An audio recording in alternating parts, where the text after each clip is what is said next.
Il s'agit d'une exposition qui a été créée par l'Université de Louvain-la-Neuve en Belgique.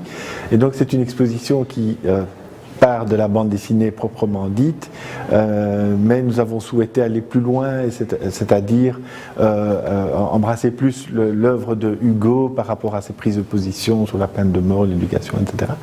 Et donc on voit dans cette exposition des extraits de planches originales, mais également des extraits de crayonnés préparatoires et aussi des textes de Victor Hugo, des citations, des prises de position par rapport à tous les sujets évoqués, et puis toute sa vie privée également à travers cette exposition, de la naissance à la mort, sa vie amoureuse, tout est élaboré de façon la plus accessible, c'est-à-dire qu'on a voulu que ça puisse intéresser aussi bien le profane que la personne complètement calée sur la vie de Victor Hugo.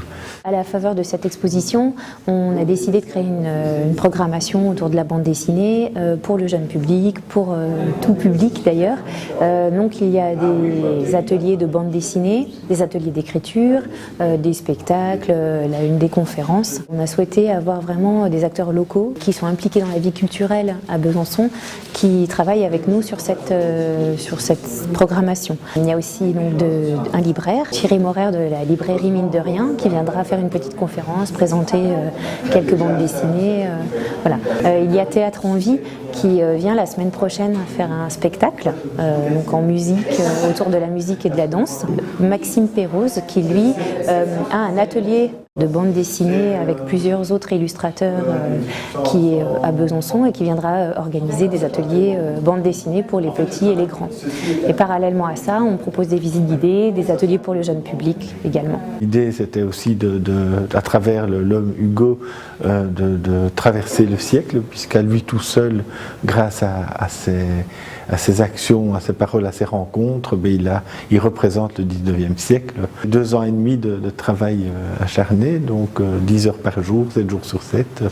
D'abord 6 mois de préparation, de recherche, puis le travail d'écriture proprement dit du scénario, puis le dessin et la couleur, donc c'est 2 ans et demi de travail. Ces textes qui ont été écrits pour les États-Unis, l'Europe, pour la censure, la liberté de la presse sont encore très actuels.